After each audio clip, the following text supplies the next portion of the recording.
So welcome again to the Comic Book Historians podcast. I'm Alex Grant with Jim Thompson. Today we are interviewing rock and roll comic writer, journalist, publisher. You can see his latest work with Yi Soon Shin, YISOONSHIN, graphic novel available on Amazon.com. David Anthony Kraft. David, thanks for joining us today. Hey, my pleasure. So, David, the way we like to start is by going back to your very beginnings, where you were born, when you were born, when you first started reading comics. Oh, my God, you're opening a whole topic. Here's the problem I have with that. And you're like, how could you have a problem with that? Well, people always assume where you were born or where you were quote-unquote from somehow defines you. Here's how I put it. You know when an airport is jammed up and the planes are circling, waiting permission to land? If there were such a thing as rebirth and stuff, which I'm just using as a metaphor, I was circling, waiting to land in the South, and I got fucked at the drive-thru, as Pesci used to say. Huh. I got dropped at the fucking Canadian border. So, no, that's not where I'm from. I ran away from the year when I was 5. My picture's on the front page of the paper when I was 14, missing in action, trying to get to the South. Uh-huh. So it doesn't really define me. Right. And I wasn't asking for definition. I get it. I'm a Southerner myself who left and moved to California using law school as a trick to get there. So, excellent. I had to join the carnival and travel in order to get here. But even if you simply say, I'm not from New York City, that gives us something that we don't get with any other interview that we've had since the beginning. Most of the people are from the Northeast. Actually, I feel more, I am not a city kind of guy. Like Conan, I was born on the battlefield in 40 or 50 degree below weather and all that sort of stuff. And I spent my youth trying to get out of there. But if I were a city person, it would be Manhattan. That is the best. Yeah. And that's where you arrived at some point on a motorcycle, is that right? Yes. Here, I'll give you a little behind the scenes. When I was in high school, you know, when you're at a certain age, you don't know your own boundaries. You have no idea what you don't know, which is kind of like everything, but you think you know it all. So I decided to apply for every kind of editorial job there was, including the New Yorker, the magazine. Well, what would a guy from where I was from know about the New Yorker? So anyway, I loved Edgar Rice Burroughs books, and his closest competitor was Otis Adelbert Kline. Whom you are a literary agent for the estate. Yeah, since I was like 16. Well, since I didn't know my own boundaries, I talked to Kline's daughter, and I asked if he had an agent, you know, because he had died years before, you know, if there was somebody representing his work. And she said no, and I said, well, that's me then. And I said, what do you have to lose? If I don't sell anything, you're exactly the same. And if I do, voila. So I became Kline's agent in high school. What year was that, roughly? Oh, good Lord. 1842, something like that. 1842, that's a while ago. Yeah. All right. Yeah, you know, a bit ago. Anyway. This is what, the early 70s, though, right? No, this was in the 60s. Late 60s, okay. So anyhow, that's how I got to Marvel, because he's kind of been my guiding light or my, you know, whatever. Wow. When DC got the rights to do Edgar Rice Burroughs, Tarzan, and John Carter and so on, there was a bidding war behind the scenes between Marvel and DC DC won. So since I was Kline's agent, Roy Thomas, who was editor-in-chief at the time, contacted me because having not gotten Burroughs, they wanted to get Kline. Yeah. So that would have all gone swimmingly, and it was meant to be. Later on in Creatures on the Loose, they had Gulliver Jones of Mars, which was based on an old book by Arnold. But they tried to get Kline, and at the time there were some hardcover books, and the publisher had a stake in it. You know, it was like if there are any subsidiary rights sold, then he would participate. And he was so greedy, he queered a deal. And I used the chance to go, hey, Roy, can I write for Marvel? And Roy said, sure, but we don't have enough work for our existing writers. But, you know, go ahead and submit something. Being practical, I didn't submit anything because I thought, well, if they don't have work for the existing writers, they're not going to have work for me. Right. So there's a very long story leading to this. Later on, when I got to the South, I was editing a metaphysical magazine and I knew I was going to Marvel. There was no doubt about that. I thought I would have to go there, sort of camp on the doorstep and somehow, you know, get in there. And this is because you were a big Marvel fan early on, right? Yeah, absolutely. I quit DC Comics when I was 7 or 8. Me and my best friend decided they were just totally stupid. And I would not have had so-called comic career if it weren't for, Stan and Jack, because comics were just too dumb. But when I got into Marvel, I was like, this is what I want to do. So right. So basically, Fantastic Four, was that your main issue, or your main comic? No, actually, it was.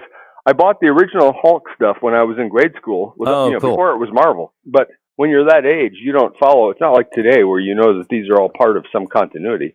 But later on, I saw Jim Warren Magazines had a publication called Screen Thrills Illustrated, and this is really rare in publishing, especially at that time. But they wrote an article about the Republic movie serial Captain America. And don't ask me, I wasn't alive in those days, but I always was interested in stuff like that. And they had a picture of Avengers #4, the cover with Cap coming back. And that cover, Kirby's art, I mean, I had to have it.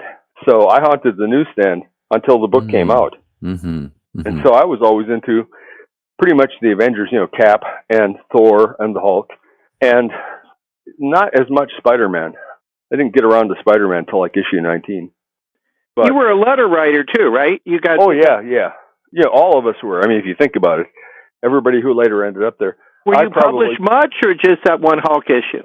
A couple here and there. I think they may have both been Hulk. I'm not sure. Because I was a big Hulk guy. But anyhow, I didn't bother to submit. And then a few years later, I was editing a metaphysical magazine in Northeast Georgia, which is actually where I am right now. I got a letter from Roy. He needed an associate editor, and he thought of me, which, cool. You never know when you throw a rock in the pool where the ripples will lead. So I kind of owe it to Kline. But was this in '74? Was this when you started doing work for the Marvel Black and White magazines? Yeah, he contacted me in early '74. Well, the thing is, in the meanwhile, of course, I had sold some tech science fiction to Amazing Stories and some comic stories to Skywald. And, with that characteristic, not knowing your limitations thing, I had cold called Sol Brodsky at Skywald. With all the confidence of somebody who's, in high school, I was like, I need to write for you. Thanks to him, he agreed. And I did a few stories for, those magazines. So were those your first published comics, the Skywald stuff? Yeah. That was that's before, great. Before Marvel. So and then Atlas. I just want to get the trajectory right. You did tell us about you going over to Atlas. Okay, well, let me segue neatly into that. Okay. So Roy hired me at Marvel, and that was great. I had like about a year at Marvel. Because you contributed to Tales of Zombie 8. Oh yeah, it's actually the first magazine. I say this, I was proud then with a sense of irony, and I'm still, feeling that way today. But my first credit as an editor was on co-editing with Don McGregor on Tales of the Zombie. And it was funny because I used to love reading the New Yorker magazine, which is perceived as, miles away from Tales of the Zombie. But I would read the New Yorker, and then I would proudly go to my job as editor of Tales of the Zombie. I got a lot of stuff out of New Yorker, including Hellcat's speech pattern, like cheese and crackers. Your sources are where you find them. But I was at Marvel for a year, and what happened is, and it's not intentional, but it still happens today, whatever kind of thing you're writing, you kind of get pigeonholed. So when I got to Marvel, because I had already written horror stuff for Skywald, I was a horror writer. Well, yeah, because you did the giant-sized Dracula 5, the first John Byrne art story for Marvel. Yeah, and here's the thing. I was happy to have that and happy to be at Marvel, but I didn't want to write horror. I wanted to write the actual Marvel superheroes, Right. So, and you did that by force almost with Man-Wolf, didn't you? Because that was a horror book, and you turned it into a superhero book. Well, the thing about Man-Wolf is they already had Werewolf by Night, which, is basically kind of a ripoff of Wolfman, the Universal movie Werewolf. Why did they need a third-rate one? And really what they'd done with him was he ran around and growled and menaced people when the moon was out. And it was like, I saw no future for me or the book, It's like, I don't want to write something that stereotypical. And I'd written a novel when I was in high school, and I went to Roy and I said, I want to just kind of adapt it, to Man-Wolf and make him into a star god and take him into space. I thought Roy would say no, but he was like, great. One thing really wonderful about Roy, he did not micromanage. If you messed up, he or Stan would call you on the carpet, but I just made it a policy never to mess up, so I never got called on the carpet. But, once he said that, I was off and running. How did George Perez get on that book? Me. What happened was George Tuska was drawing it. They had some other assignment for him, which kept him busy, and he didn't have time to do that issue of Man-Wolf. And so we were talking sort of off microphone about how people, help each other out behind the scenes. George had been helping Rich Buckler, ghosting some of his work. Mm-hmm. He had done, I think the only thing in color that had been published was a Deathlock thing that featured, Rich and Doug Mensch. Mm-hmm. But he got his shot on the first issue of Man-Wolf that I wrote. And I liked it so much, it was supposed to just be a fill-in. But I pulled the mom and dad trick on John Romita and Roy Thomas. I went to Roy and I said, because, George had, if you look at those issues, the movement, the action, the excitement, everything that's Marvel was there. And I wanted that. So I went to Roy and I said, can George just be the regular guy on Man-Wolf? And Roy was like, it's okay with me if it's okay with, John Romita, who was the art director. So I went to John Romita. We used to play softball on Friday afternoons in Central Park. So I went to John Romita and I said, Roy says it's okay if I have George Perez on the book. Do you have any objection? And he was like, well, if Roy says it's okay. So that's how I got George on there as a regular guy. And I always liked working with George. We worked together on Logan's Run, and I was packaging the Beatles book for Marvel, and I hired him for that, and it was always fun working with him. With George, yeah. Yeah, but anyway, since this is about Atlas, right? Yeah. After a year at Marvel, Stan's brother, Larry Lieber, got hired at Atlas as editor. Mm-hmm. And he called me and offered me the job as his associate editor. Well, I was pretty young. I did not have the experience to know or to think, I wonder if Atlas will last.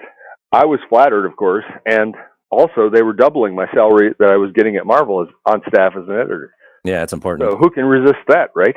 So I went to Atlas as Larry's associate editor, and that's where Rich and I did Demon Hunter, and I thought I had it made. And the thing about Larry is a hard worker, and he didn't really delegate much to me. So I went to the publisher, which was Chip Goodman, and I said, I'm not a clock watcher. I mean, I like to do things, and I just need to do stuff. I love the salary, but, give me some damn work. And Chip said, well, we'll divide the line between you and Larry. And I said, no. Larry hired me. I'm not going to stab him in the back by having half the line. That's not what I'm talking about. I just want him to delegate some stuff to me. Now, was Rovin gone at this point? Yeah. Okay. There's a lot of stuff that I overheard said about Rovin, but it's best left off, any recorded thing. They were pretty unhappy with him at the point that I got there. How was Chip Goodman and Martin Goodman? You met both of them? Yeah. How were the personalities? Yeah.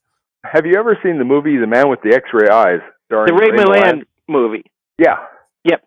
Well, my one and only meeting with Martin Goodman, that's who he was. He came out of the elevator, and he was very short. And he looked just like a Jack Kirby drawing with the hat and the suit and everything, from like the early Marvel books, or even before, the monster stuff. And everywhere he looked, there were X-ray beams that destroyed people and things. Huh. He was tremendously angry. I did not, again, put it together. Why? It turns out, I guess Atlas was losing money hand over fist. I didn't know that. So, anyway, Chip, on the other hand, it was a great office because he also published Swank magazine. So there were always these hot girls coming and going, which was cool. I did not know then, but I have heard since then that apparently Chip was gay. I didn't know that. Oh, okay. Chip Goodman was gay. I didn't know that either. Okay. Well, I've heard that. I mean, like I said, I was all about work. I was kind of oblivious to things. But, there were all these cute girls coming and going and stuff. But it was a small office. It had an open sort of production department that was Alan Kupperberg and Shelley Lefferman.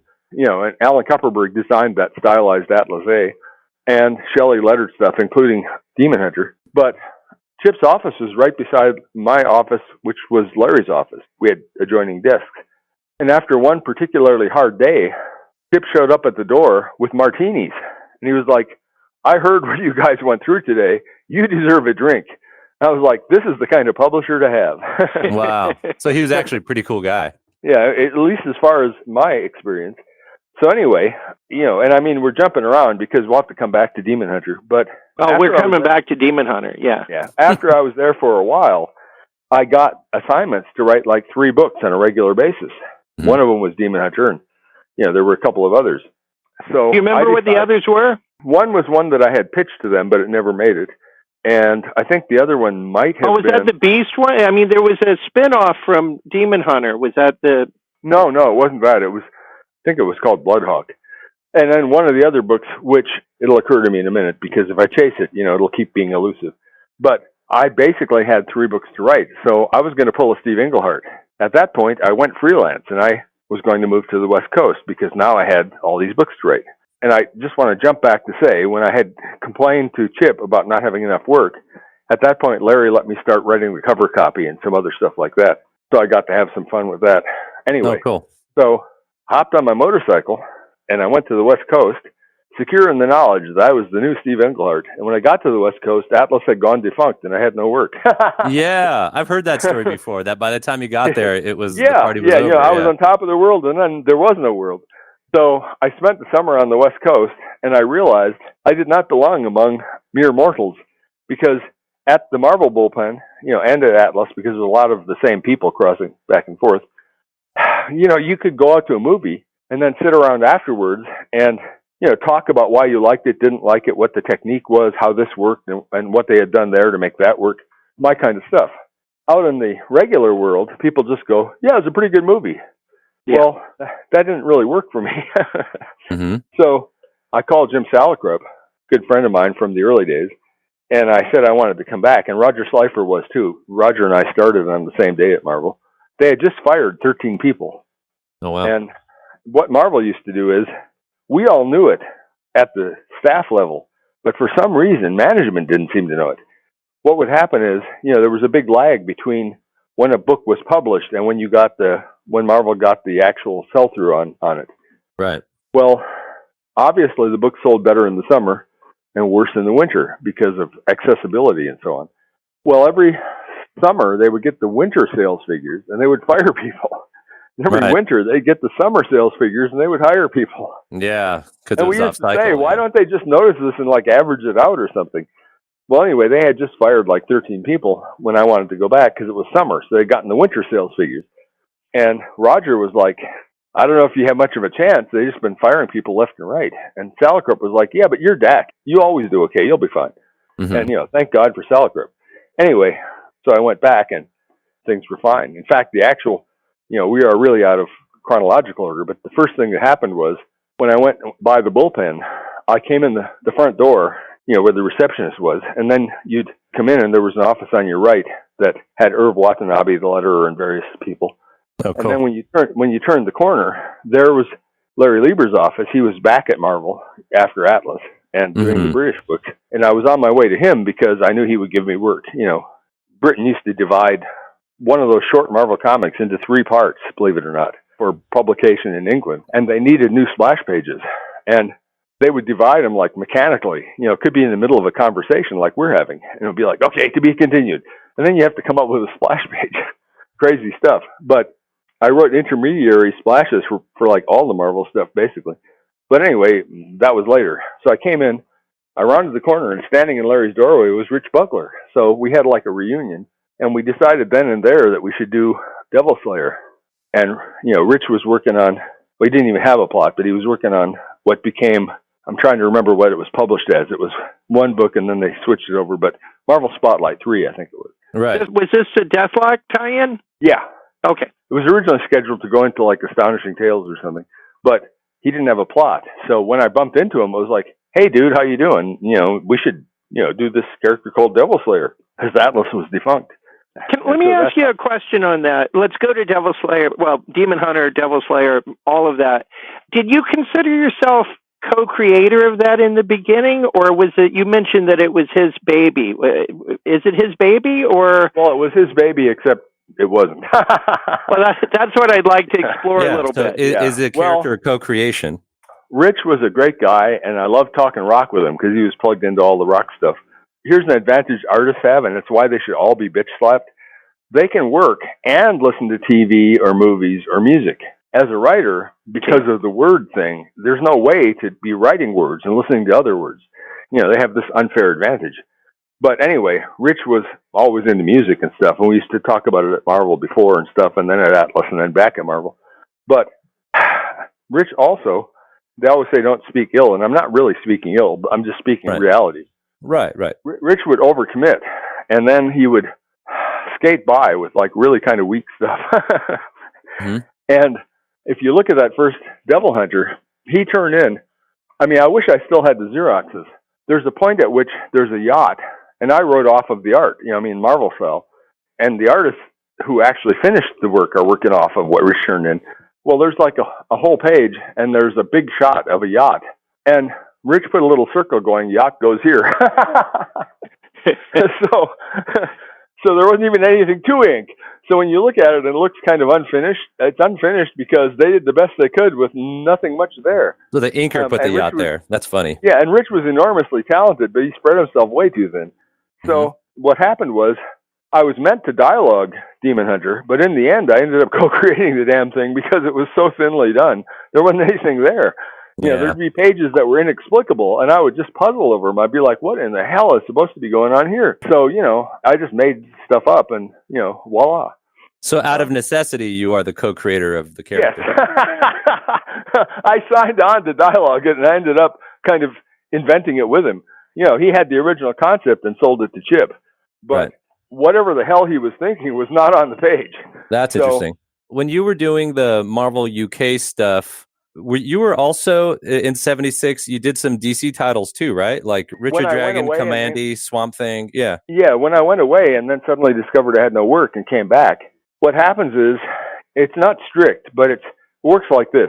You kind of work your way up, so you start at really, really low rates and you start doing like, horror stories or whatever. And then, you keep going and work comes your way. And eventually the goal of everybody in those days was to go freelance when you didn't have to work on staff and you had enough writing or art to support yourself. Well, when I went away, I reset to start, So I went from having 3 books at Atlas to having nothing anywhere. For some reason, Gerry Conway always liked my work. There you go. That was nice. So he was an editor at DC, and he had just jumped over to DC around that time. Yeah. And I didn't approach him. He approached me, which, was great because I've never been that good at selling my stuff. I'm usually better. If you give me an impossible assignment, I will rise to it and awe you and stun you. But if you ask me to pitch something, God help me. So Gerry came and said, you should come over to DC. And I'm like, okay. And he offered me a pretty good rate. And that's how I ended up doing that spell at DC. And then can you talk about those books a little bit? Yeah, the Richard Dragon, Commandy, Swamp Thing. How was working on it? Was that pretty easy for you, or did you kind of have to get some background on those characters since they weren't like the Marvel stuff that you had read when you were younger? Well, everything, even the Marvel stuff, I would do that. Like when I did Manwolf and wrote J. Jonah Jameson, when Len Wein was editor, he called me in, and I had Jonah calling Spider-Man the wall-crawling weasel. Len said he would never say that. Well, I'm a research guy, so I pulled out the Stan Lee books with Jonah. I'm like, right here, he calls him a wall-crawling weasel. I try to keep the characters in character, and those days seem like they're gone, but Stan had a voice for every character. And you could not, as Steve Gerber used to say, you could take a DC book and, here's Wonder Woman, Batman, and Superman, and whatever they're saying is basically plot. It's in service of the plot. They're not like real characters. You could change the tails of the balloons. It would make no difference. But Marvel was never like that, which is why I liked Marvel. It was all character-driven. Right. So, you could not take a balloon from the Thing and put it to Spider-Man. It was impossible. So I always would research the back issues to see the speech patterns and, the behaviors, basically try to keep everybody in character. And so I did that also at DC. But, God, there's so many stories. Like on Swamp Thing, I wrote the last issue of the first series. Issue 24. Yeah. I also wrote 25 and 26, but they were not published. Okay. 25 was drawn, and 26 was not drawn. They just scripted. But I always liked Swamp Thing. But if you think about it, and if you look at like the different companies, it wasn't just an implosion. First there was when the code loosened up, and they were like, we can do all these things. We can do zombies. So suddenly there was all these kinds of monster books. And then the monster thing kind of collapsed. And I mean, it's easier to see in hindsight than it is when you're living in the moment. Pretty much all the monster books got canceled. Man-Wolf, Swamp Thing, all of them, with the exception of Tomb of Dracula, thank God, because that was a good book. That was a good book. Yeah, it really was. But I used to always try to get it to edit in the office. Don and I would fight over the good books. Verpoorten would bring in, that day's books, like these are in and we need them by 4.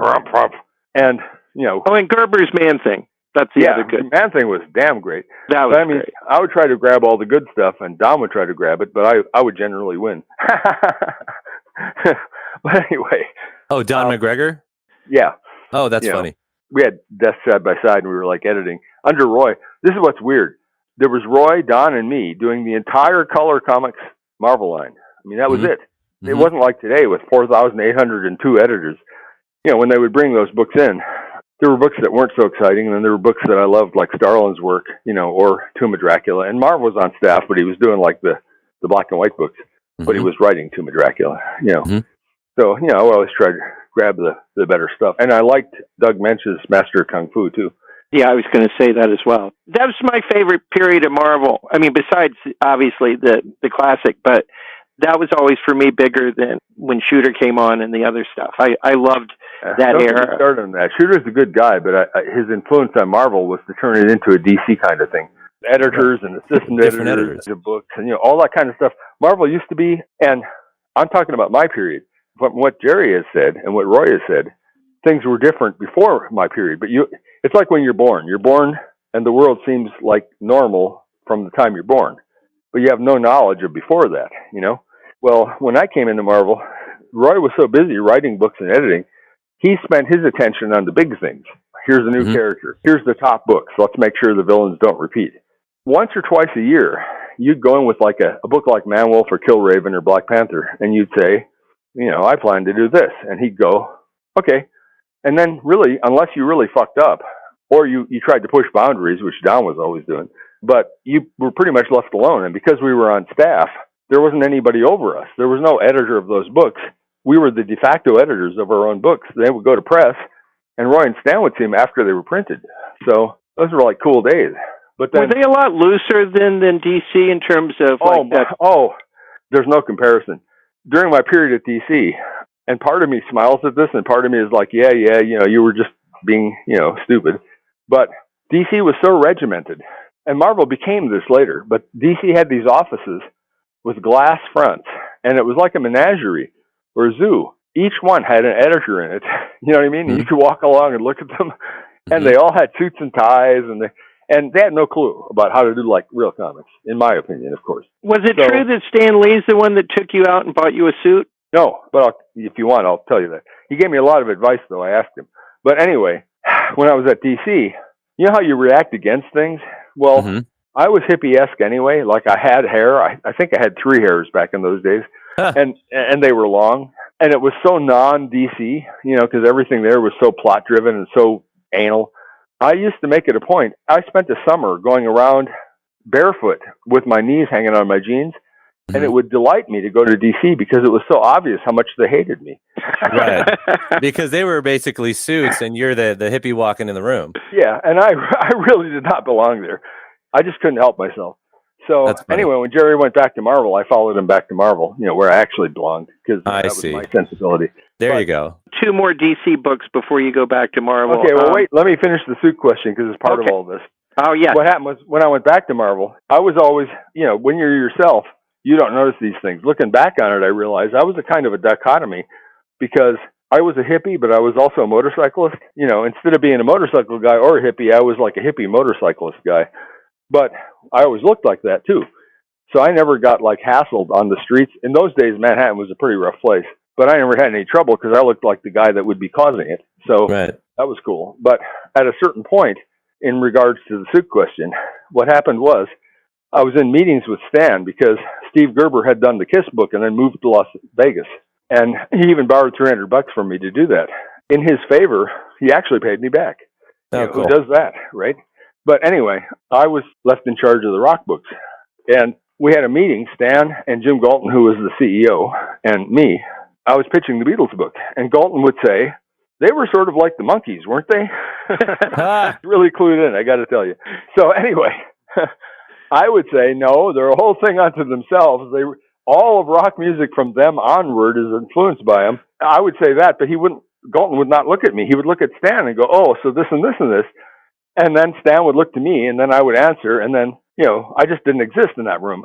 So I decided at that point I was wearing an inappropriate superhero costume.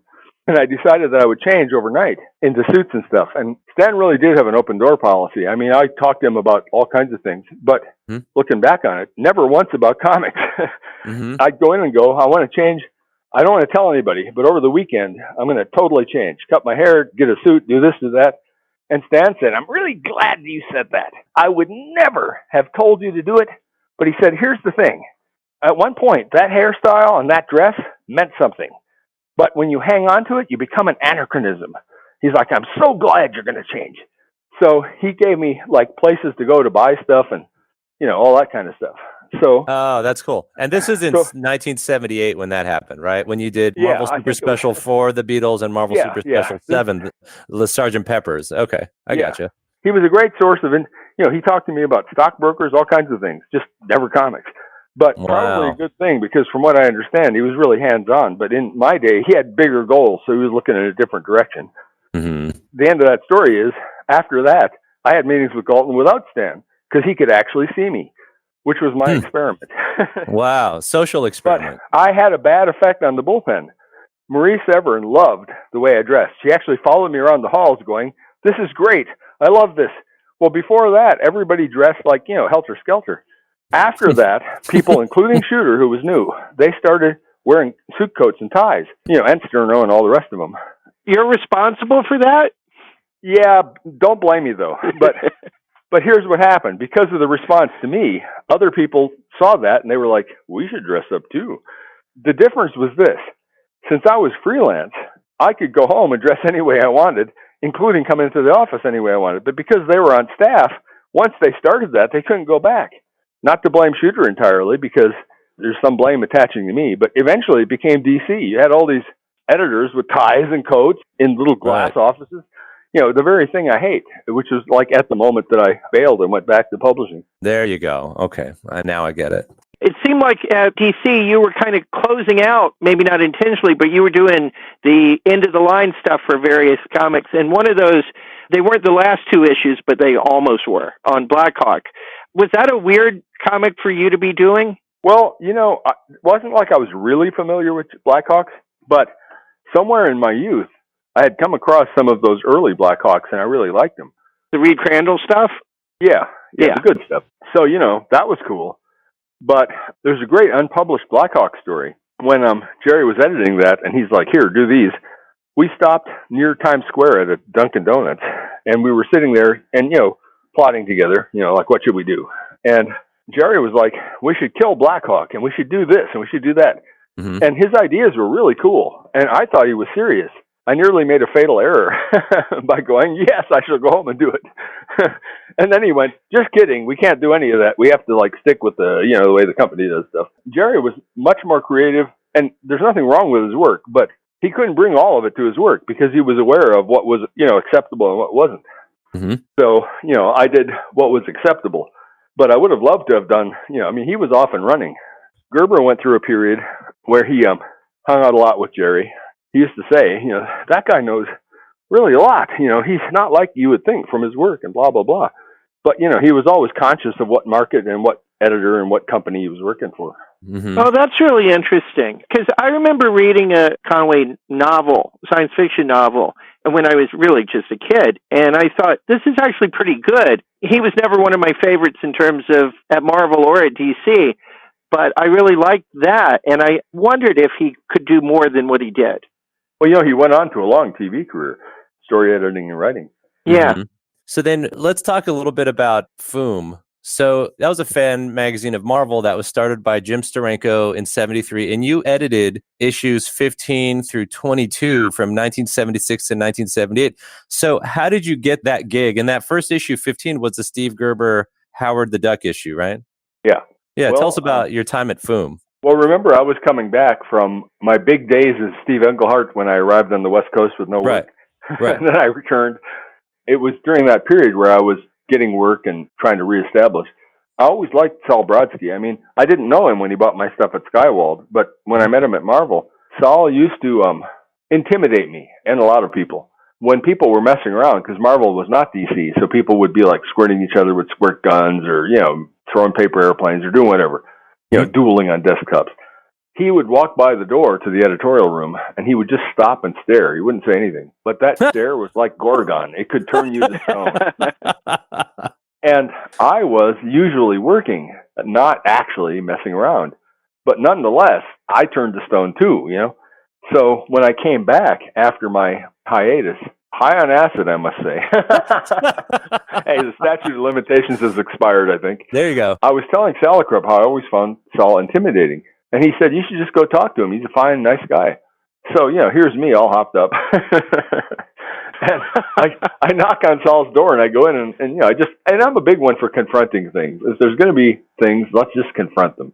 Mm-hmm. So, I went in and I said, you've always intimidated me and I don't really know why, but, you would stop at the door and stare. And he said, I never once was staring at you. He said, there was no point at which you were not doing your stuff. And he said, it's comics, but we have deadlines. You have to get books out. So it's my job as vice president to make sure people actually sober up and do their shit. And after that, we became swell pals. And I would go to him for advice, Yeah. So anyway. Did you ever tell him you were on acid when you were having that conversation? Yeah. Well, I was on acid for 30 days at that period. And here's why and how. I don't know how to find drugs. I never have. But if they cross my path, and I'm exaggerating for effect, but if Keith Richards said, let's shoot heroin in our eyeballs, I'd be like, well, I'm with Keith Richards and he has heroin. Why not? Yeah. I wouldn't go, I need to shoot heroin in my eyes. But if it happened, I'd probably be there for it. That's the Pac-Man philosophy, right? It's in front of you. well, I had that Norton 750 that I put in the Man-Wolf books. And at that point, I was living in Queens. And there was this guy, George. He wasn't a true humpback, but he was kind of. But he stopped to admire my bike. And we were just chatting. It turned out that he was like, a drug guy. He had stuff. And he's like, I've got acid. And he pulls out this baggie with these tabs. My thinking, being very, this is the dichotomy that is me.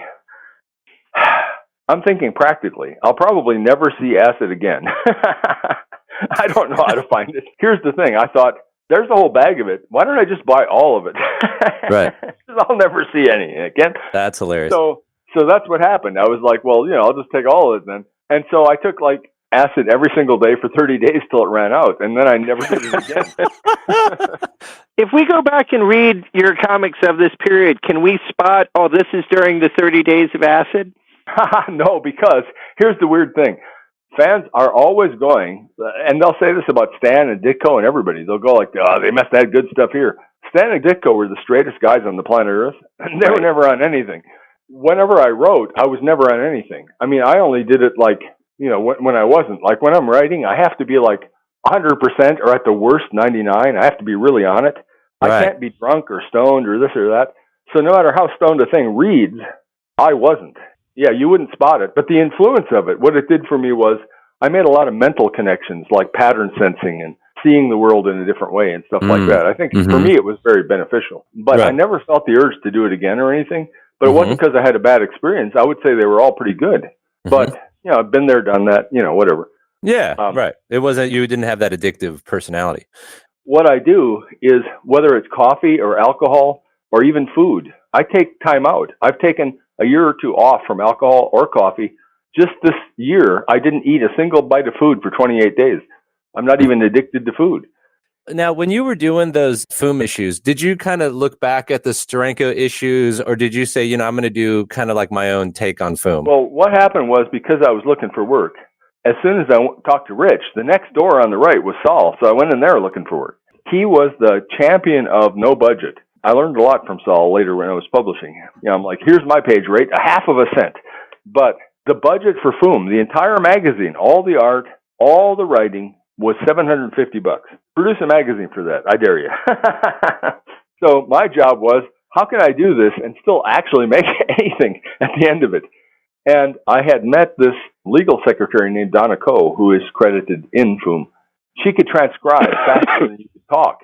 So what I did was, I did the information section where I would talk to each of the different editors and writers, and then I would give it to her to transcribe, and then I would edit it into something resembling English that you could read. And that's how I got that done, and got it done, with not a lot of money and stuff. I see. And I wrote a lot of it and so on. But mainly, I just had a lot of fun with it. I mean, I got to interact with Kirby a lot, but this is a whole other topic. People who weren't there and don't know anything about it are absolutely certain they know everything. Mm-hmm. And they haven't dealt with Ditko. They haven't dealt with Kirby or Stan. They really don't have a clue. They have what they think is reality, which, is not even close. I love Kirby's work, and I even wrote him a letter about, like, the Captain America bicentennial, and stuff that I have on my Facebook page. The reason why he was such a good collaborator with Stan is Stan was the man of words, and Jack was the man of art. Jack wasn't so good with words, which, I think you can tell if you read anything, that he actually wrote. So I was trying to actually publicize his books when he came back to Marvel. Okay, there's a book added to the schedule called Devil Dinosaur. So here's me, because I'm trying to boost this in FOOM. I'm like, tell me about it. What's the origin of Devil Dinosaur? And Jack pauses for a while, and then he goes, he's red. Yeah, he's red. That's what I had to work with. So, I did the best I could under those circumstances. He's more about action, right? I mean, he's expressing himself as a visual thing. He's not saying it, though. Yeah, his ideas tripped over themselves. But somebody like Stan kept him on course. Right. He may not have thought so, but if you think about it, here's the Silver Surfer. In the next issue, it will be something else. It's always something else. Look at that DC stuff. It's one thing after another, and nothing has any continuity to it. Stan would be the guy of, let's not lose the Surfer. Let's bring him back. Let's do this. Let's not jump so fast, So, I mean, there was a reason why their collaboration worked well. Stan may not have been the best with ideas, but he knew his stuff. I mean, Stan was a sharp guy. Mm-hmm. But Kirby was, like, brilliant. And him and Stan together, I'm sure, Kirby was like, he used to sharpen my pencil. Why do I have to listen to him? Really, that was their best work, That's interesting. So Kirby's brilliant, Stan's very sharp wit about it, and together that makes for a really powerful thing. And that makes sense to me. Because if you let Kirby write it, he could have a good idea and not even know it and just throw the baby out with the bathwater on to the next idea. It's like, hold on a minute, take some readers along, build some stuff up. I think why he always thought he was the writer is because he was kind of the plotter, right? And he thought that was writing. And I don't think he ever could comprehend that his writing and Stan's writing were worlds apart. Stan brought this whole, like, 2 or 3 other levels, to it. And Jack would just be like, it's a giant rat. It's like, your art is great and your writing not so much. Now, when you were doing Defenders, I want to ask a couple questions about Defenders, and Jim has some questions too. You really showed a knack for writing personalities into your characters. One of the more celebrated parts was the 1977 Scorpio Saga story arc. You really gave each character their voice. Was that like, you kind of saw that in Stan's writing and you felt like you wanted to do something similar? Or did you actually feel like you were channeling the characters or expressing different parts of yourself? How did that kind of work out with Defenders? I would say it was the latter part. Keith was fun to work with, and Keith is a man of ideas. Over the years, I've collaborated with all kinds of people. Here's my favorite. I come up with something that I think is cool, and I give it to them, and they think, that's cool, but watch this. And they up it, right, back to you to write, and you're like, holy shit. So then you have to up that. Mm-hmm. That's the best kind of creation. Right. And you're talking about Keith Giffen, right? Yeah. And, Keith and various other artists that were like that, like George, Ed Hannigan. And then there's people like Carmine and Infantino. You give them something, and they give you back 1/10 of what you gave them in your plot because they're lazy and they want the money. And there, I've said it, and I'm sure there will be people pissed off about it, but that's a fact. So what you don't see in the Defenders written, the ones that were drawn by Carmine, is 9/10 of my plot. So I'm looking at the Hulk punching this monster, which apparently has hands, because in one panel he has hands, but for the rest of the book, he does nothing. The Hulk just punches him. And the Hulk is in the classic Superman, I'm going to fly off, one knee up pose. He doesn't even flop the image. So I'm looking at it and going, well, the entire story is missing. I better pull a theme out of my ass in a hurry. So those are the collaborators I don't like working with because I see. Lazy hacks. And you're talking about Carmine after he left DC Comics. When he did those Defenders. Jesus Christ. From the late 70s. I got you. Okay, cool. It's funny because as fate had it, he was publisher of DC when I was doing my stint there. And he's the guy. Here's why it was good that the monster, there's a couple reasons that the monster crash was good for me personally.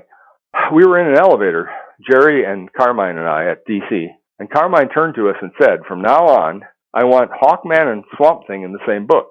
And I thought he meant like the Marvel stuff, when Tales to Astonish and stuff, where they had two like 10-page stories or whatever. Mm-hmm. And he goes, no, in the same story, every issue from now on.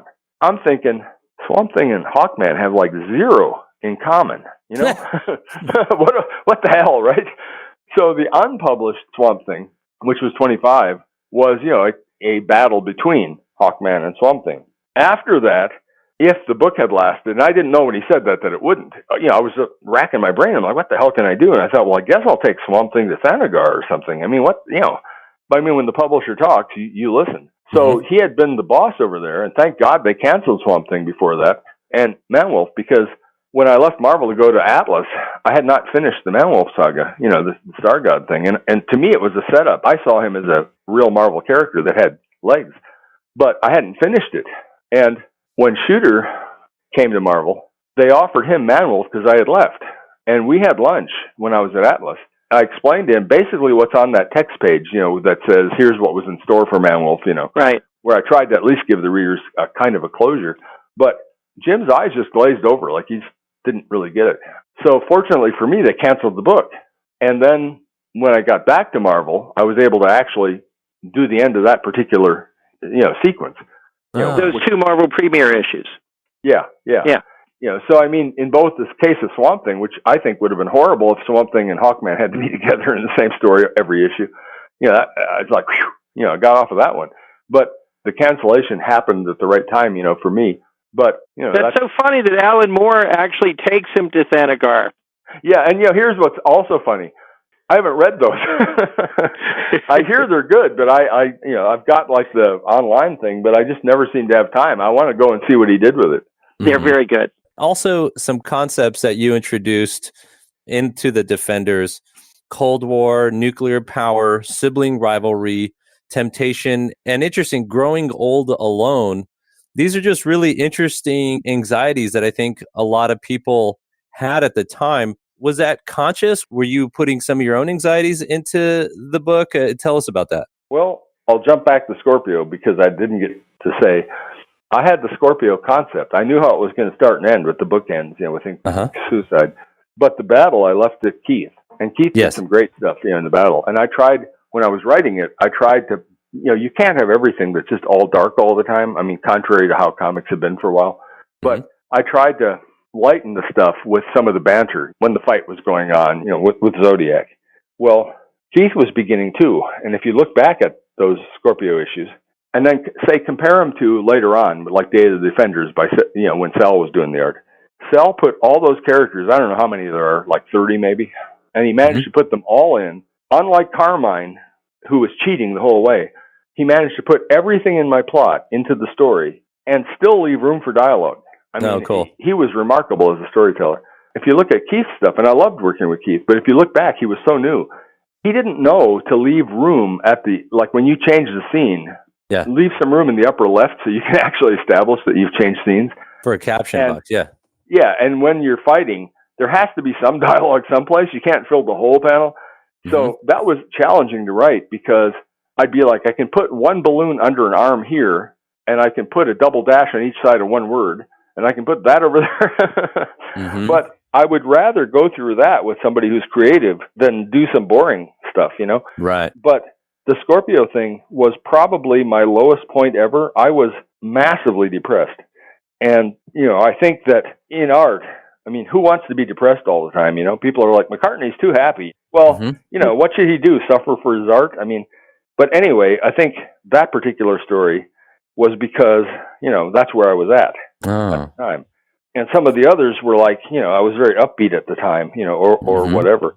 But mainly, it was the deadline, always the deadline.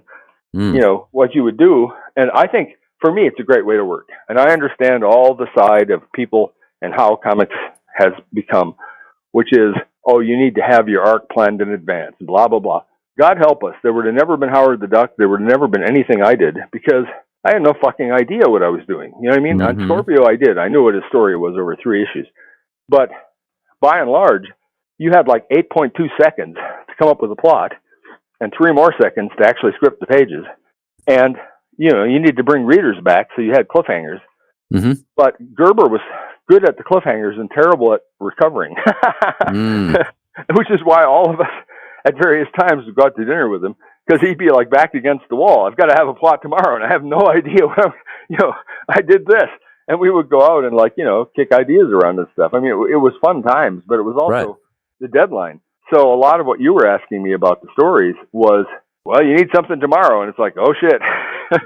And so you're putting in what you're kind of thinking at the time. Yeah, exactly. Yeah, the best thing you can come up with.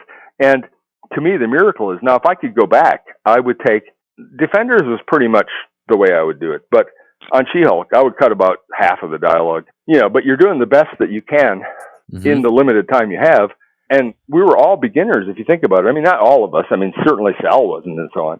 But the rest of us, we're learning in front of an audience.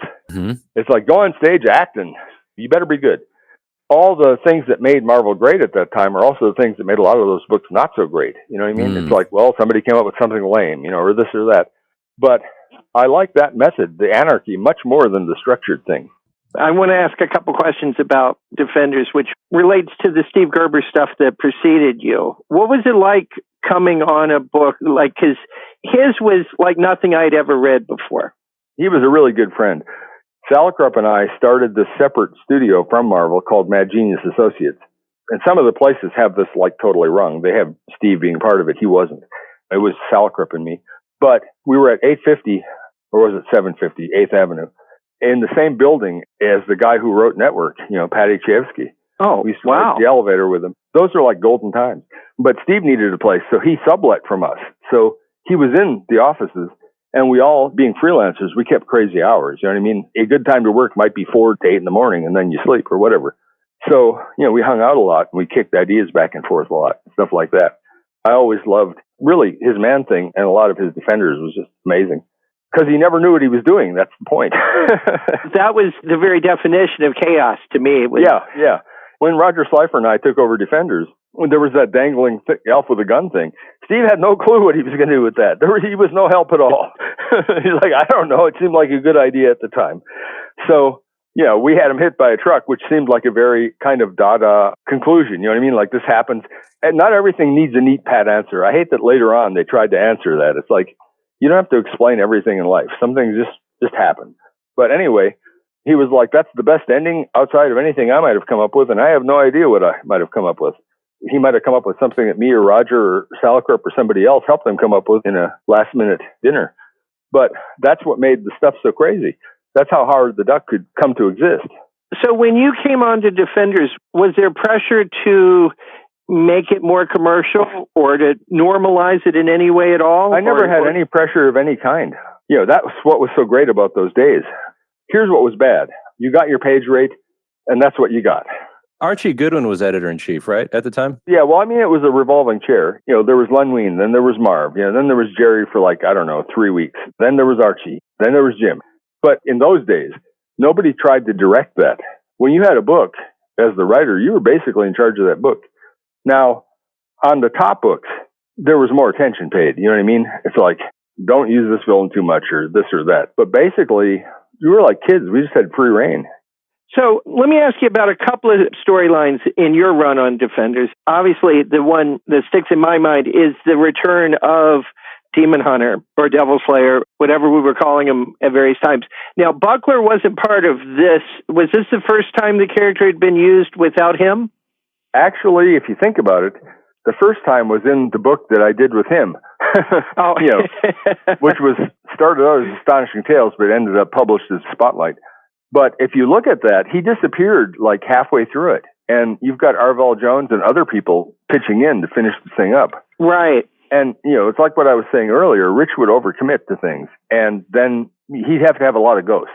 Arvell started as his ghost for years, and so did George, and so on and so on. And they got careers out of it. Because, like I say, Rich was good. If you look at some of that early Deathlock stuff, my God, it's great. Oh, it's great. Yeah. But the busier he got, the less he would put into something. And then sometimes nothing at all. And so actually, half of that Spotlight didn't have Rich. I don't know what he was doing, but it wasn't bad. Because I thought of it as my character, it was kind of natural to, put him in Defenders. Did you talk to him about it, or did he just go ahead and do it? No, he just went ahead and did it. And I mean, mileage varies. I'm sure there were so many people doing books, sometimes you talk to people about stuff, but a lot of the time, there wasn't any time to talk to people about stuff. Where's the plot, Kraft? Burton would say. And I would go home and pull one out of my ass. So, Wow. so it wasn't as studied as things are maybe today. And then he took the character back somewhat in his own... yeah, he did something with it, and he didn't talk to me either, so tit for tat, right? No, I'm not sure you got even a mention in terms of... No, you know, I chided him about that, by the way. I was like, I wondered about that. Yeah, I did too. I was like, have we forgotten me then? Because that was his sole creation at that point. Yeah, that also happens. I mean, if you look around, there's people like, I did this, you know, and where's the other people there? You know, but I don't think it was intentional. You know, I just think he didn't think about it. And what else in terms of your run on Defenders? Now, did you do the Sons of the Serpent storyline? No. Okay. But you really made Hellcat into your own too, right? She was my favorite. I think it shows. Yeah. No, that stands out. You know, we had the comics code, and today, all my jokes aside about shooting heroin into your eyeballs, in Batman, somebody can put a needle in somebody's eyeball and it's totally fine. Not so much in my day. When I was writing World's Finest for DC, which was when I returned to them later, I did a long story leading up to World's Finest 300. And then there was a coda, like a little epilogue. It was a 5 or 6 page story that David Mazzucchelli drew. But I had Superman and Batman at a bar afterwards. And remember, these were the characters as they were then. I had Superman order milk and I had Batman order a shot of Jack. Dick Giordano stopped that. Oh, Batman really? cannot drink whiskey, don't you? Right. Today, Batman can stab you in the eyeball and then eat it. But those were different times. Mm-hmm. So with the code there and everything, we had to be circumspect about stuff. So Hellcat, I had her being promiscuous in a fun way. There's a real doleful, like, you know, official way of looking at it, like people who are promiscuous are bad. Right. But I was like, no, not always. You can have fun in your life. It's okay. So I had her like that, but I had to have it go under the code's radar. I always had her flirting with everybody and coming on to everybody and things like that. That's why she was the happy-go-lucky Hellcat. Were you doing She-Hulk at the same time? Because She-Hulk was a long-running book for you. Well, I did about as many Defenders as She-Hulk. I did 25 or 26 issues. Those were your 2 long-running books, weren't they? Yeah. The She-Hulk came after. But there and again, and I give Jo Duffy credit, mainly not because we ever talked about it, but because she didn't blow the whistle and turn me in. But I pushed it even further with the She-Hulk. You know, I had her having 2 different boyfriends. It was knowingly because she was conscious of what she did as either self. But when she was Jen, the attorney, she had a more staid boyfriend, Richard Rory, who I always liked from Steve's stuff. So I brought him back. And then she had Zapper, which was really, if you flip it, it's like a guy who has like the young girlfriend. She had like the young boy toy. And she did that knowingly. And that, as far as I know, hadn't been done. And they could have made us think about it, but the code was so busy looking at, like, are her breasts too big? Is there too much thigh showing? Right. They were too stupid to notice the actual themes and stuff. You know, and I liken it to this. When I was on staff editing and Starlin's books would come in, I liked his stuff really a lot. Mm-hmm. And there were things I knew would be, all hell would break loose, as Chris would always write in his stories, and then all hell broke loose. I knew all hell would break loose if that Warlock story that he did that had the anagrams for everybody's name, like John Romita and Len Wein and so on, and it was this competition to see who could build the highest piles of shit, and it was his metaphor for Marvel and DC. I knew if I said anything around the office, there would be hell flying. I just rubber stamped it and sent it to the printer. Oh, cool. Nobody saw it, Len, John, or anybody, until after it was printed. Right, too late. And then all hell broke loose. Mm-hmm. But you knew going in. That's great. Well, here's the same thing. I mean, that's the kind of control we had, if you think about it in a weird way. You know what I mean? It was like Don and I were the gatekeepers. If we let a thing through, it went through unless the code objected to it. Mm-hmm. And then later, they'd call people on the carpet and stuff over it. But the same thing with the She-Hulk. Why I give Jo Duffy credit is she didn't blow the whistle on me. She didn't make any stink around the office. She just let my stuff go. I like that. That established the She-Hulk. You know what I mean? It was like she embraced her sensuous side, you know, instead of the usual puritanical type, the imperial morals. Right, which is still a lasting trait of She-Hulk. Yeah. It just occurred to me, and I hadn't thought of it before, that in Dan Slott's run, where he had She-Hulk engaged to John Jameson.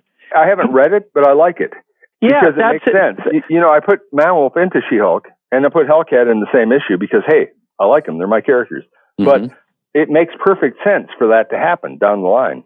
Right. You know, I really hated, DeFalco and Grunwald ordered me to do that spectacular Spider-Man annual where Man-Wolf returns to the status quo where he's just a beast. Oh, yeah, I remember that. I didn't like it at all. Oh, I didn't like it either. But here's what they said to me. This is what we're going to do, whether you like it or not. Out of courtesy, we're offering you the chance to do it.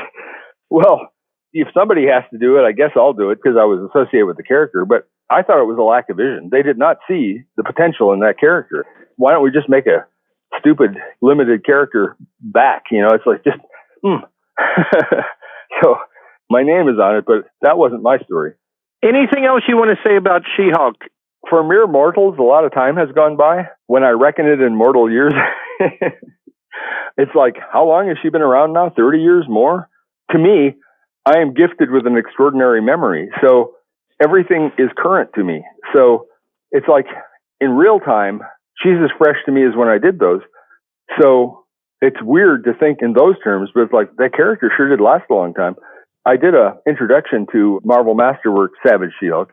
They did a couple of volumes. And I pointed out that there were two things that I was trying to do there. I hated the idea of She-Hulk because Stan always said, we're not like DC. You know, they have like Super Monkey and Super Cat and, you know, et cetera, you know, and we don't do that. Well, then it became necessary to do that. And Stan did that first issue almost overnight. Didn't he do that to kind of match the TV show or to pre-do it before the TV show or something like that? There was a feeling that Universal was going to do an end run and try to have like a female Hulk. And so very rapidly, Stan had to do that. Right. So it was more just to create the character before someone else did. Yeah, to protect the thing. If you look at Stan's issue, she's an attorney and she turns into the Hulk. That's all there is. Everything else about it fell to me. Why I requested it, I went to shoot her and I said, I hated the idea, but here's what I hated even more.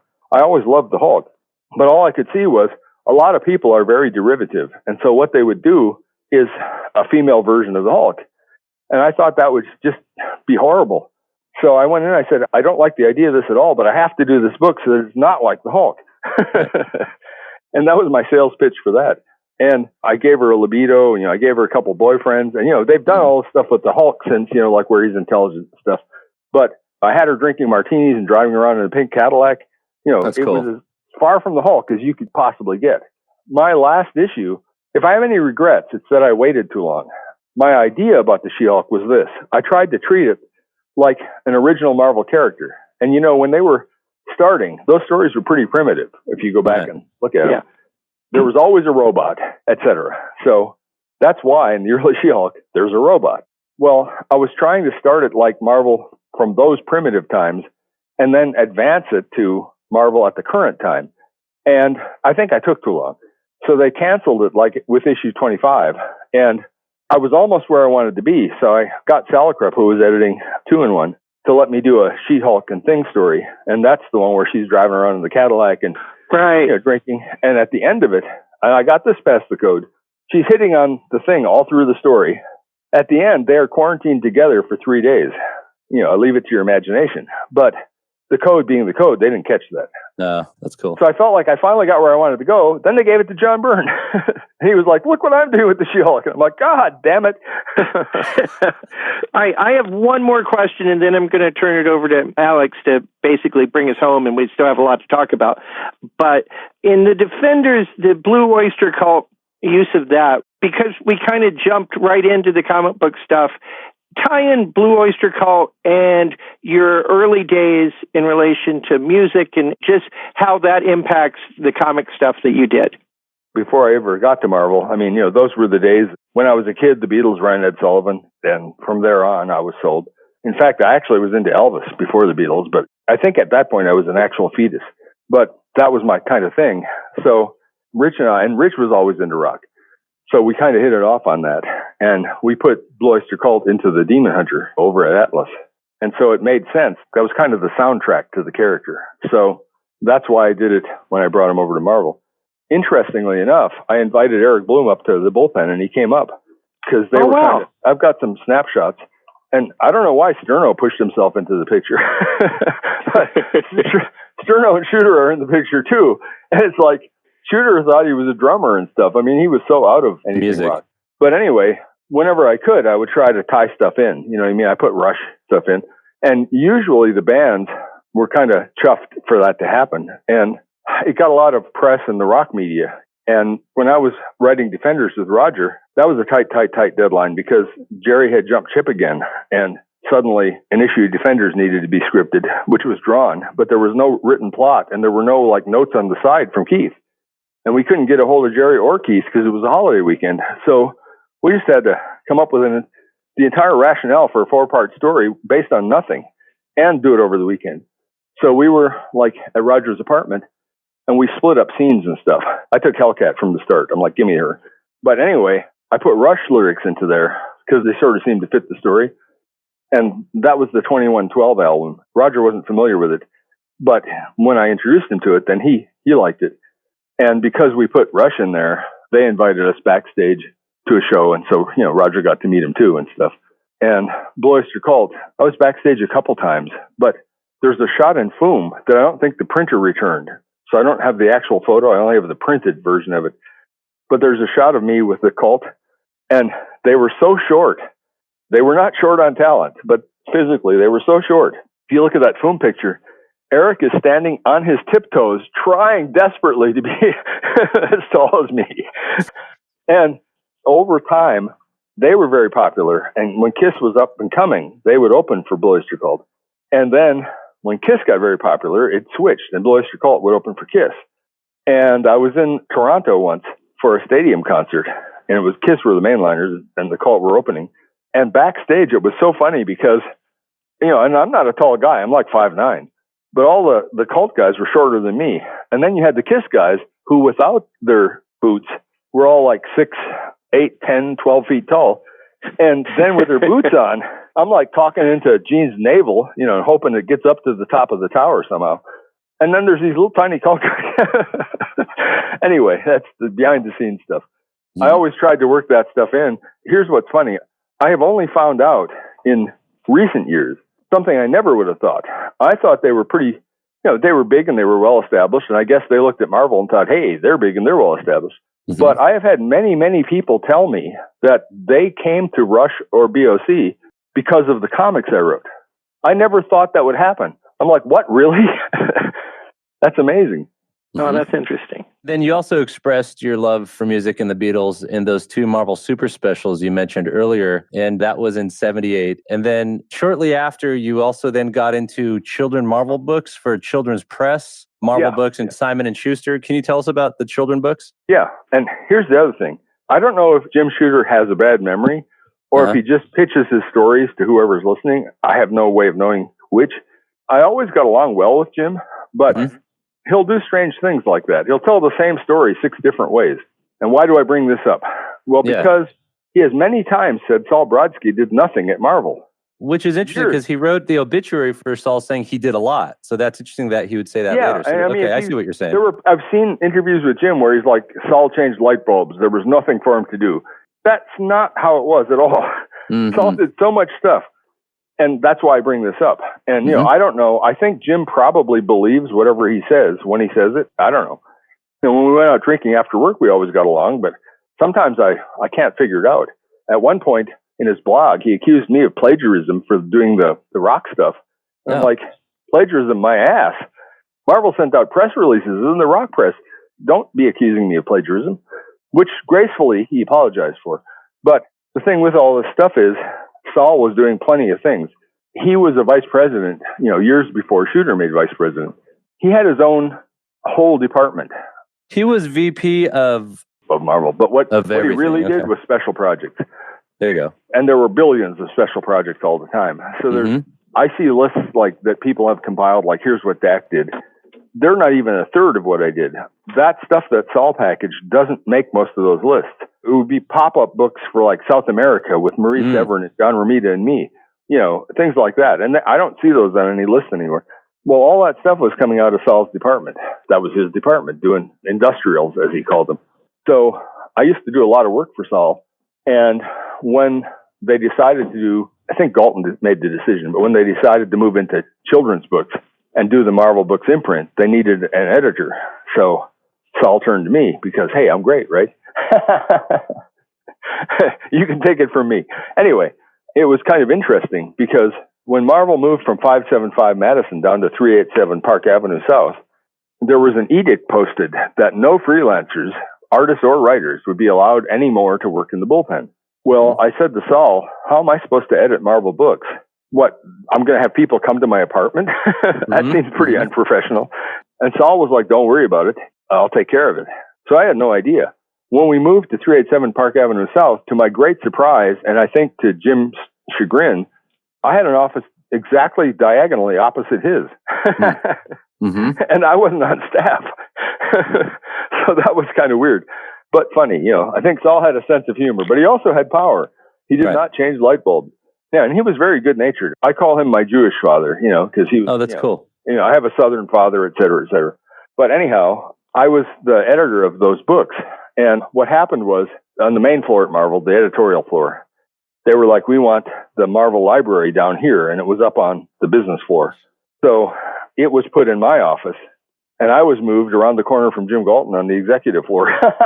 And it was great because I was freelance. I could come in when I wanted, do whatever I wanted. Really cool, yeah. Yeah, it was. But anyway, that was my editing the Marvel book stage. And here's where Sol came through for me. I had bought a house, the very one I'm in now on Screamer Mountain. And it was like being with the mob. I had a first mortgage, a second mortgage. I had a note for furniture and everything else. And then the fourth week, I had like utilities and insurance. I had to run as fast as I could. Sol gave me a contract with Marvel that guaranteed me enough work to cover all that stuff. It was one of those contracts, which, you know, a lot of the guys there had, but if they didn't give me enough work, they had to pay me anyway. So, you know, I was kind of covered for stuff, which was great on his part. And then I had to do it all. So that's how I ended up doing that until I went back. I'd been publishing before I went to Marvel, and I kind of went back to publishing. Now, you mentioned, and Jim, I think, might have some questions on this, is that by 1983, after Shooter's changes, it became really regimented and organized like DC, more of a conservative environment. You left and that you worked on World's Finest at DC. Jim, did you have any questions about that period?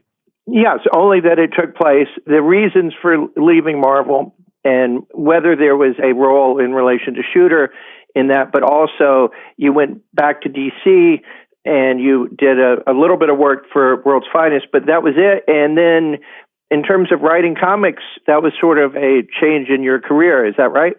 Sort of. I went to do World's Finest because my friend Roger Slifer was editing, and he had some issue, no pun intended, with an issue. I pitched in and did a fill-in, and he liked it so much, he was like, you should just do World's Finest. We always worked together really well. Like, there were periods of time where I was his editor and times where he was mine. And here's the weird thing. We made each other work really hard.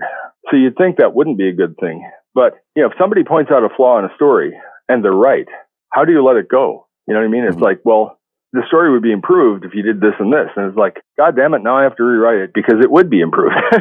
Right. So we were kind of good for each other, but we made each other really a lot of work. So that's how I ended up on World's Finest. And then when Roger left, I kind of left too. And, you know, I'm not even getting into all the DC things. DC is the most fucked up place I ever worked.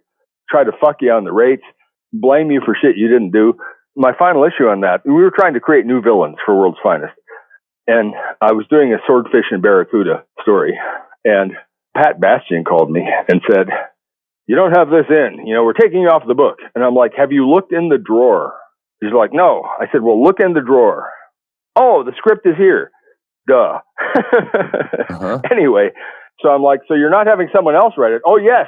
We gave it to somebody else to do over the weekend because you didn't have it in. Well, I did have it in because you're holding it. It was in the drawer. Ooh, DC Comics. I see. Right, so a question on that, because you worked at DC when Infantino was still publisher, and then you went back when it was Jeanette Kahn and those guys were running it. But you found it frustrating both times? Yes. Was there any difference, any improvement? What was it like between the two experiences?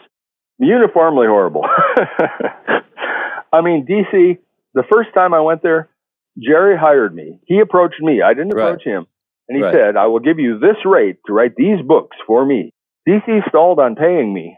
so long that I was like 6 books in. And then when Gerry left, they slashed the rate that I agreed to work for because it was offered to me. I see. And they thought I was going to put up with that, which I wasn't. So Roger Schleifer was there. So there was always like a person there that you knew. Yeah, when he left, they were like, and I'm not the only one. I mean, everybody thinks of Dark Knight, but I remember talking to Frank Miller. I don't remember which issue of the original Dark Knight, number 3 or number 4. I think it was number 3. They did the same thing. They called him and said, we're having somebody else color it because the coloring isn't here. And he was like, the coloring is on your fucking desk, goddammit. And they're like, oh, here it is. Jesus Christ, that place. They were going to have someone else color an issue of Dark Knight? He was adamant, and pissed off. And here's the thing. It was just like my fucking script. It was already there. And they were going to do this. Ooh, I could just go on.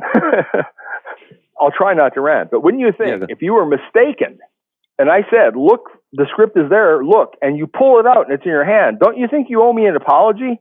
Yes. I'm off the book. My script wasn't there. Someone else wrote it. And you're holding it. For imprecations to follow. So then at this point, you had left both Marvel and DC in 1983. And just from what I had read about you, back in 74, when you were establishing a lot of the connections in comics, you had founded your own specialty sci-fi publishing company, Fictioneer Books, and you published books by Kline as well as other science fiction people like E. Van Vogt, Robert E. Howard, Jack London, and even Don McGregor. So then in 1983, as an imprint of this Fictioneer Publications, you then published the Comics Interview magazine, which was a very successful Eisner-nominated magazine, comic creator magazine, where you were interviewing various creators from 83 to 95. Am I understanding all that correctly? Yeah, you have definitely done your homework.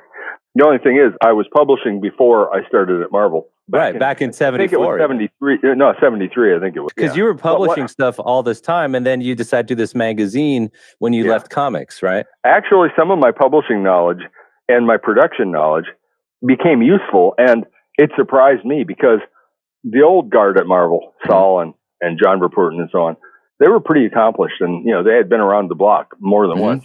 But when we did that Beatles book, I found a photographer in Canada, John Rowland, who had taken pictures of the Beatles on tour, and those pictures had never been published.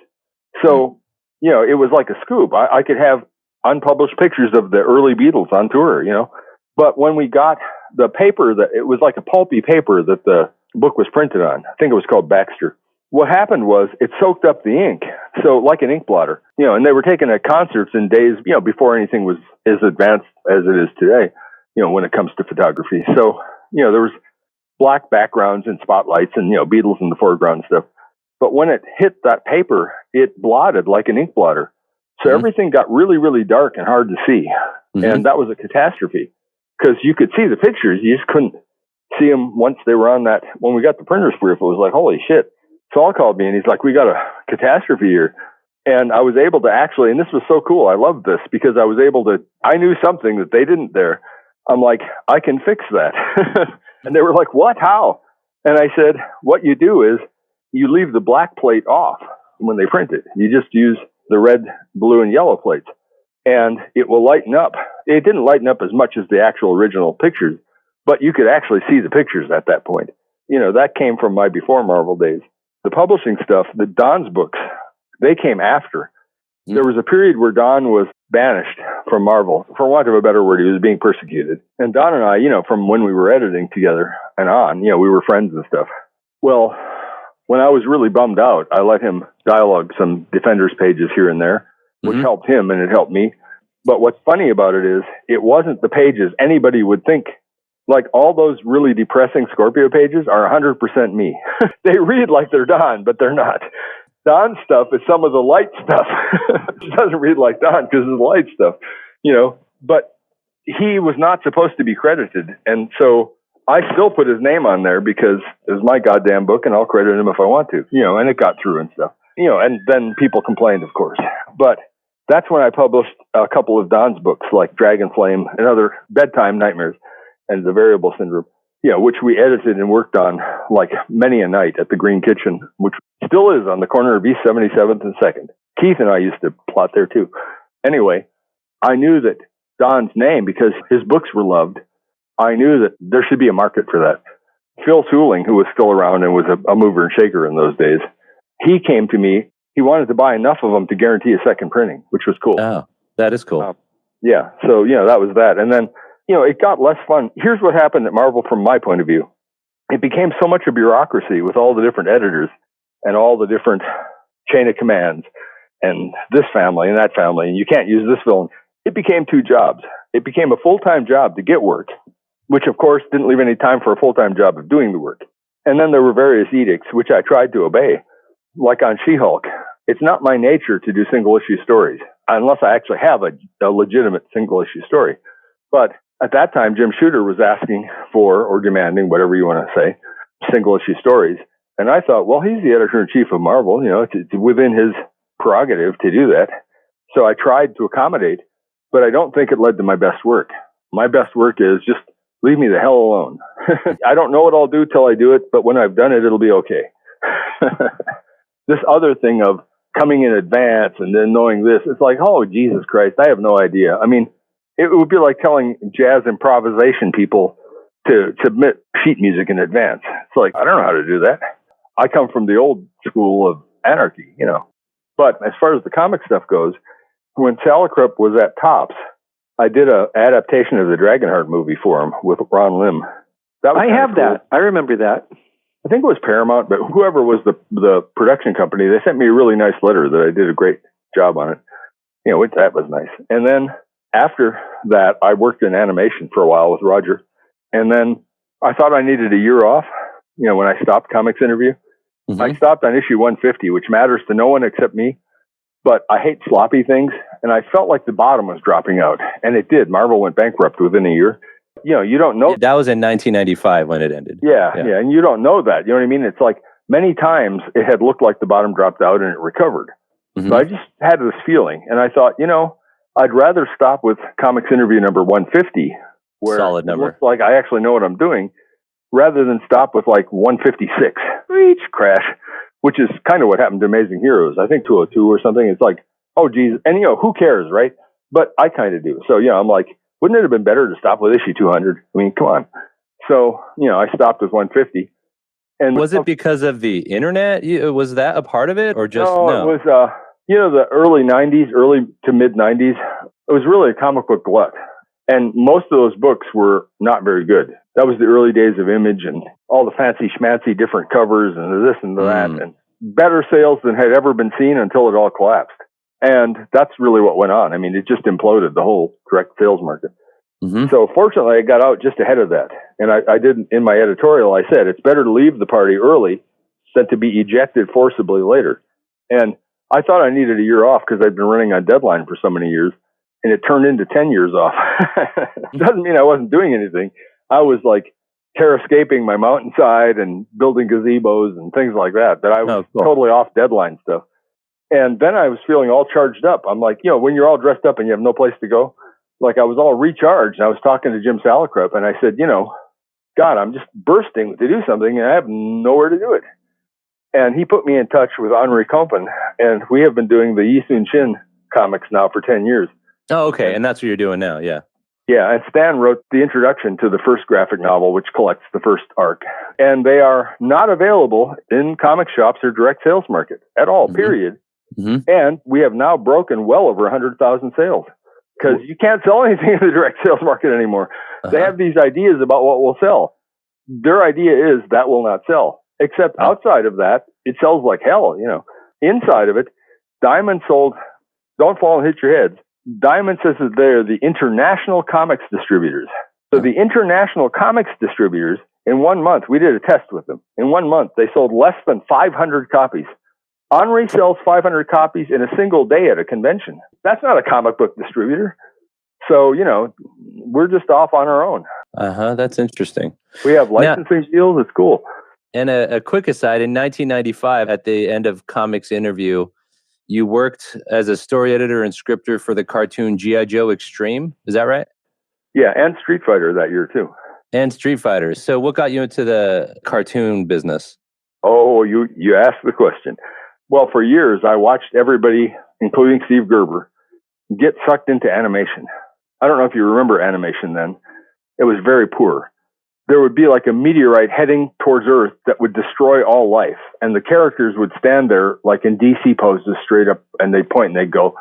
So anyway, the voice acting in animation was always terrible. And the voice acting in, say, like The Simpsons was better than live action. But in, adventure animation, it was just awful. I didn't get into comics in order to make a quick buck. I got in comics because I love comics and wanted to do the best I could. So I wasn't after the fast buck. I didn't want to hack shit out overnight. To me, that's always how animation was. So I was like, I will not get into animation, and that's an end to it. But when you have a bathtub and you pull the plug, eventually all the water drains down. Well, I felt like that was everybody I knew, and I was clinging onto the edge, and eventually I got sucked down there too. Mm-hmm. And I can tell you how it happened. After I quit publishing, and I thought, at long last, I have a moment to breathe. Roger called because he was good about staying in touch. And I don't know if you know this, but he was killed in a hit and run. Oh, accident. That's terrible. Really, yeah, really. Roger Slifer. Yeah, it sucks. Years later, but still. Anyhow, stepping off a curb in Santa Monica, and they never caught the person. But, Roger and I, since we started at Marvel the first day, we stayed good friends like all those years, and we always stayed in touch no matter, what we were doing and stuff. And he called practically every day. So he called me up and he said, and he had been in animation and I was not going there. And he called and he said, it's the new season and there's 2 shows, G.I.Joe Extreme and Street Fighter. And They're both looking for a producer. And I've been producing G.I. Joe and I have all the credentials, but I know what's going to happen. If I apply for G.I. Joe, I won't get it. And maybe I would have got Street Fighter. But if I apply for Street Fighter and don't get it, maybe I would have got G.I. Joe. Well, being the wise ass I am, I said, apply for both of them. And when you don't get either one, your ego doesn't have to be deflated. Mm-hmm. Mm-hmm. Well, so he did, and he got both jobs. Oh, cool. Then he called me back and he said, you have to get out here and help me. There's no way to do 2 seasons in one season, of 2 shows. And he said, you will be my secret weapon. You know how we started out talking about how people help each other? He was like, I will not tell them you exist. But because we had worked together for so many years, we knew 2 things. You could count on us, both for deadline and for quality. Who else would know that, right? He was like, you need to come out here. You got me into this, blah, blah, blah. Well, I kept going no, and the money kept getting better. And finally, I was like, oh, the hell with it. I'll do it then. So I went out there, and that's how I ended up working on those 2 seasons. And he was a man of his word. He said, if they're happy with the work and they think I'm doing it, I will tell them it's you and I will get you credit. And most people say that and then they conveniently forget later. But he did not. Oh, cool. I wrote a bunch of episodes, of course, I'm on those, but I'm also credited as story editor. And technically, here's what's funny. I never signed a contract with those companies. I could be like, hey, you owe me. I wouldn't do that, of course. But you got checks, you got paid for your work, though. Oh, yeah, definitely. Yeah, that's but, awesome. When he got me the screen credit, I'm credited as a story editor. Well, technically, I never got paid. I did through him. Mm-hmm. But, okay. It's kind of funny. I'm credited, but I'm not on the payroll of that company. That's funny. I see what you're saying. Yeah, because he was actually giving you the direct money himself. Yeah. But he got your name on the credits. But you were not there. After it was done and they really loved what we did, he's like, I had this secret superpower here, Stack. Mm-hmm. And so he actually got me the credit. But you're supposed to sign contracts with them and everything. That was almost like a ghostwriter arrangement, but you actually got credit for what you did. I got paid for the scripts by the companies and I got credited for those. But being story editor and stuff, that was a different thing. I swore I would never do it, and then it was my mouth that was like, apply for both, and you won't get either one. He got both of them. Yeah, so then you had and then to he couldn't let go because, the money was good. But it's a good thing I did. I arrived there worn out after all those years of deadlines. And when you're publishing, there's nobody to pass the buck to. Every buck passes to you. That's right. So, it was day and night. One year when I was publishing after 83, I published 52 books or magazines. That's one a week, me. I had 1.10% of the market.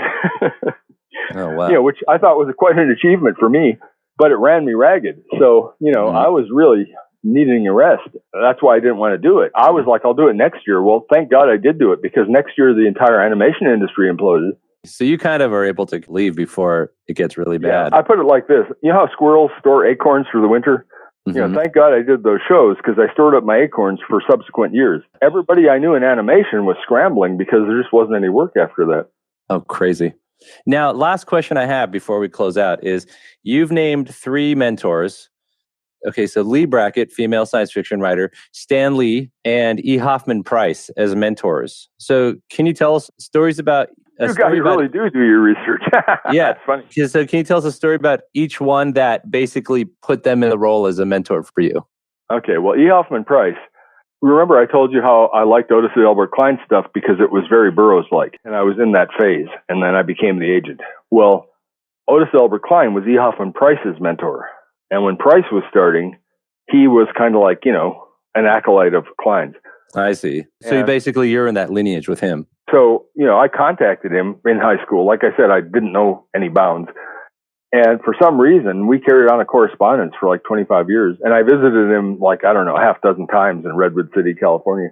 But it was interesting because he really bridged the gap. And I don't know why I'm interested in things like the pulp magazines.